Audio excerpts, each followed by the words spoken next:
Ladies and gentlemen, it is my great privilege and distinct honor to introduce the 44th President of the United States of America, Barack H.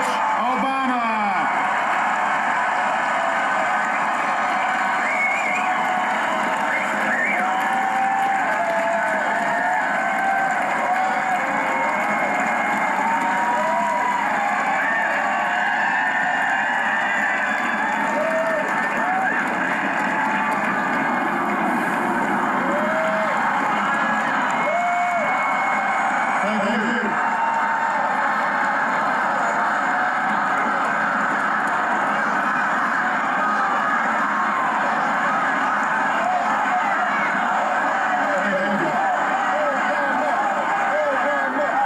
Thank you so much. Vice President Biden, Mr. Chief Justice, members of the United States Congress, distinguished guests, and fellow citizens. Each time we gather to inaugurate a president, we bear witness to the enduring strength of our Constitution. We affirm the promise of our democracy. We recall that what binds this nation together is not the colors of our skin, or the tenets of our faith, or the origins of our names. What makes us exceptional, what makes us American, is our allegiance to an idea articulated in a declaration made more than 2 centuries ago. We hold these truths to be self-evident, that all men are created equal,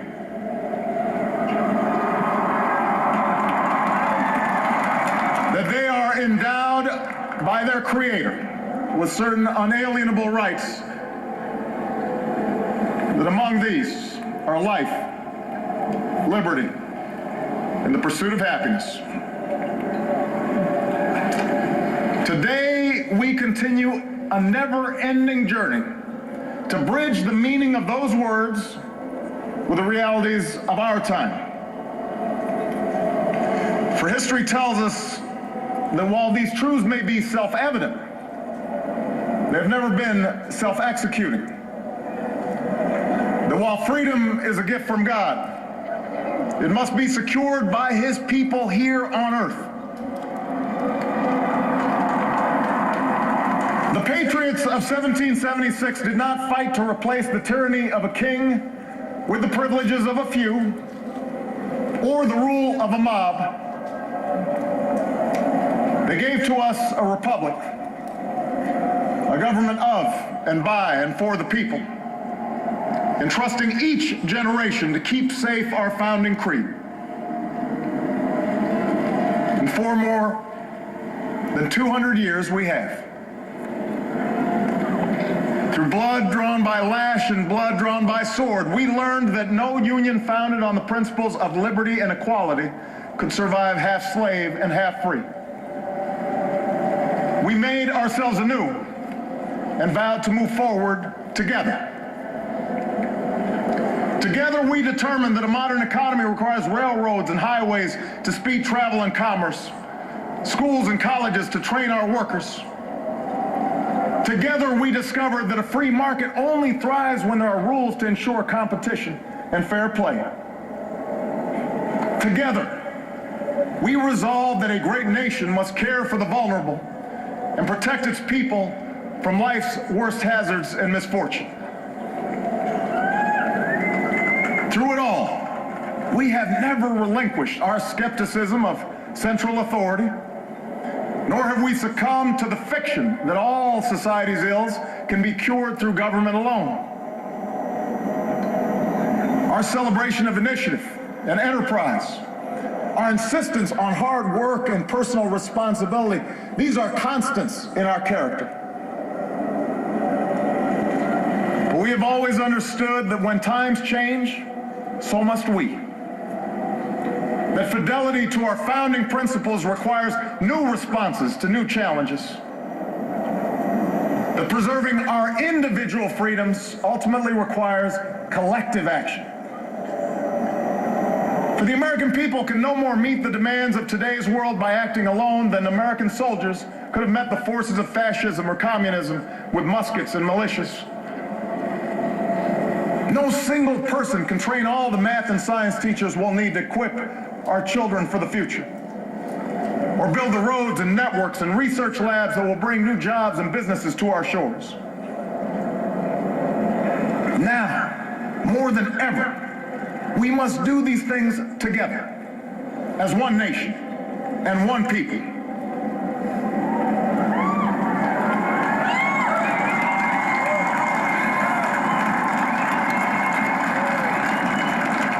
This generation of Americans has been tested by crises that steeled our resolve and proved our resilience. The decade of war is now ending.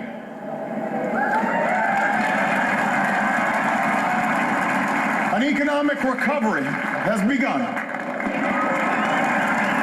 America's possibilities are limitless, for we possess all the qualities that this world without boundaries demands. Youth and drive, diversity and openness, an endless capacity for risk, and a gift for reinvention. My fellow Americans, we are made for this moment, and we will seize it so long as we seize it together.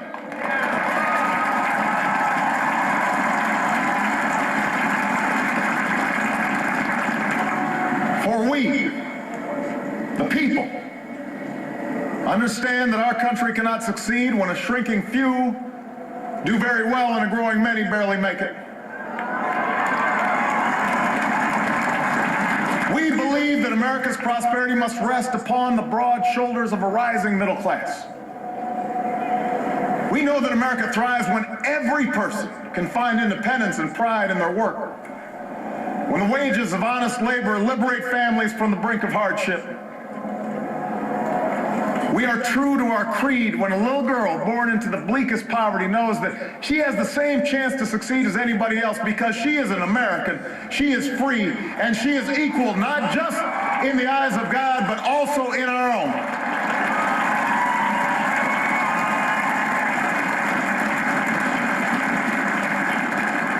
We understand that outworn programs are inadequate to the needs of our time. So we must harness new ideas and technology to remake our government, revamp our tax code, reform our schools, and empower our citizens with the skills they need to work harder, learn more, reach higher. But while the means will change, our purpose endures. A nation that rewards the effort and determination of every single American. That is what this moment requires. That is what will give real meaning to our creed. We, the people, still believe that every citizen deserves a basic measure of security and dignity. We must make the hard choices to reduce the cost of health care and the size of our deficit. But we reject the belief that America must choose between and investing in the generation that will build its future.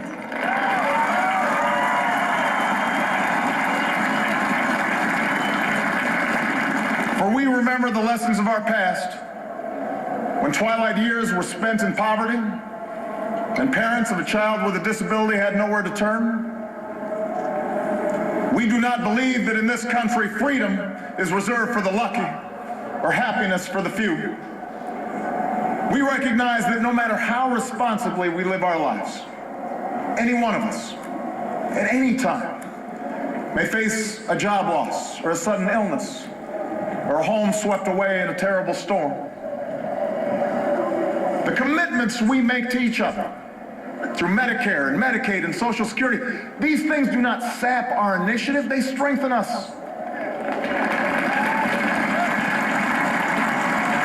They do not make us a nation of takers, they free us to take the risks that make this country great.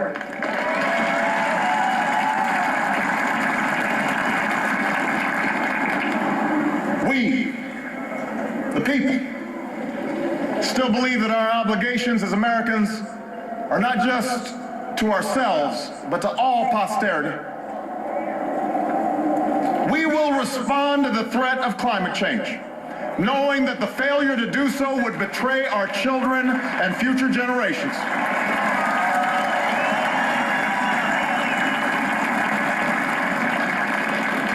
Some may still deny the overwhelming judgment of science, but none can avoid the devastating impact of raging fires and crippling drought and more powerful storms. The path towards sustainable energy sources will be long and sometimes difficult. But America cannot resist this transition.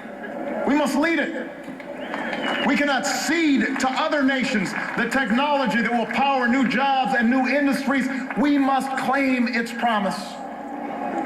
That's how we will maintain our economic vitality and our national treasure. Our forests and waterways, our croplands and snow-capped peaks. That is how we will preserve our planet, commanded to our care by God. That's what will lend meaning to the creed our fathers once declared. We, the people, still believe that enduring security and lasting peace do not require perpetual war.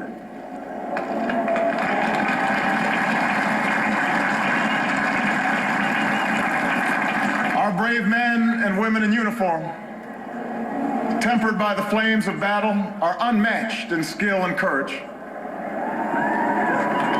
Our citizens, seared by the memory of those we have lost, know too well the price that is paid for liberty. The knowledge of their sacrifice will keep us forever vigilant against those who would do us harm.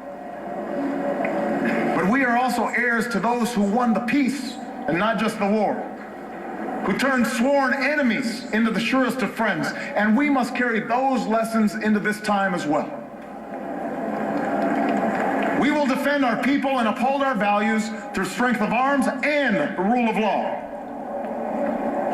We will show the courage to try and resolve our differences with other nations peacefully, not because we are naive about the dangers we face, but because engagement can more durably lift suspicion and fear.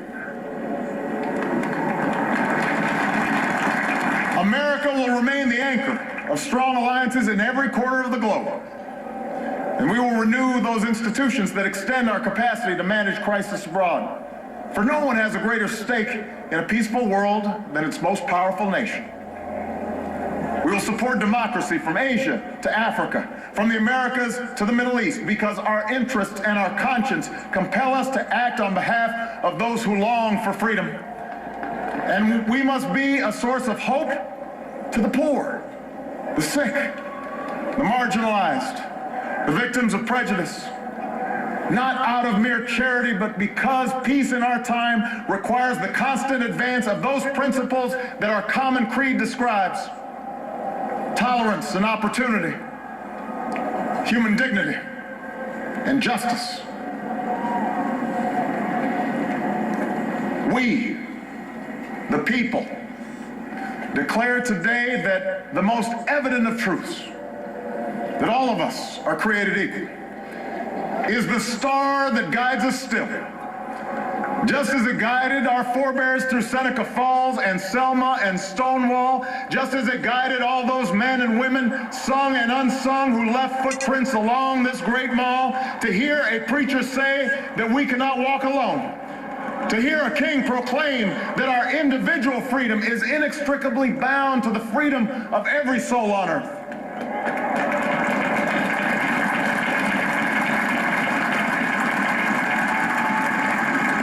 It is now our generation's task to carry on what those pioneers began. For our journey is not complete until our wives, our mothers, and daughters can earn a living equal to their efforts.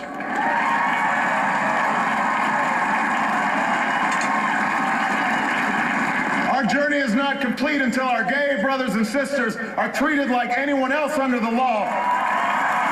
For if we are truly created equal, then surely the love we commit to one another must be equal as well.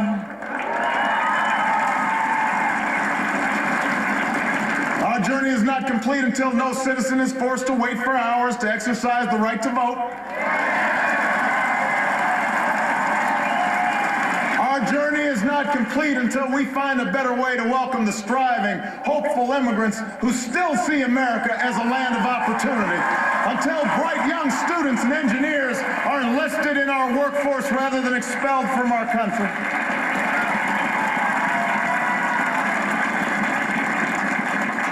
Our journey is not complete until all our children, from the streets of Detroit to the hills of Appalachia to the quiet lanes of Newtown, know that they are cared for and cherished and always safe from harm. That is our generation's task, to make these words, these rights, these values of life and liberty and the pursuit of happiness real for every American. Being true to our founding documents does not require us to agree on every contour of life. It does not mean we all define liberty in exactly the same way or follow the same precise path to happiness. Progress does not compel us to settle centuries-long debates about the role of government for all time, but it does require us to act in our time.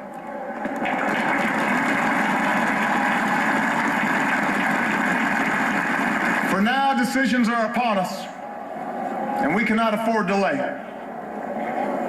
We cannot mistake absolutism for principle, or substitute spectacle for politics, or treat name-calling as reasoned debate. We must act. We must act knowing that our work will be imperfect. We must act knowing that today's victories will be only partial, and that it will be up to those who stand here in 4 years, and 40 years, and 400 years hence to advance the timeless spirit once conferred to us in a spare Philadelphia hall.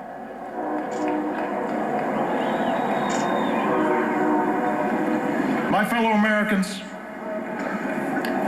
the oath I have sworn before you today, like the one recited by others who serve in this Capitol, was an oath to God and country, not party or faction. And we must faithfully execute that pledge during the duration of our service. But the words I spoke today are not so different from the oath that is taken each time a soldier signs up for duty, or an immigrant realizes her dream. My oath is not so different from the pledge we all make to the flag that waves above and that fills our hearts with pride. They are the words of citizens, and they represent our greatest hope. You and I, as citizens, have the power to set this country's course. You and I, as citizens, have the obligation to shape the debates of our time, not only with the votes we cast, but with the voices we lift in defense of our most ancient values and enduring ideals. Let us, each of us, now embrace with solemn duty and awesome joy what is our lasting birthright. With common effort and common purpose, with passion and dedication, let us answer the call of history and carry into an uncertain future that precious light of freedom. Thank you, God bless you, and may He forever bless these United States of America.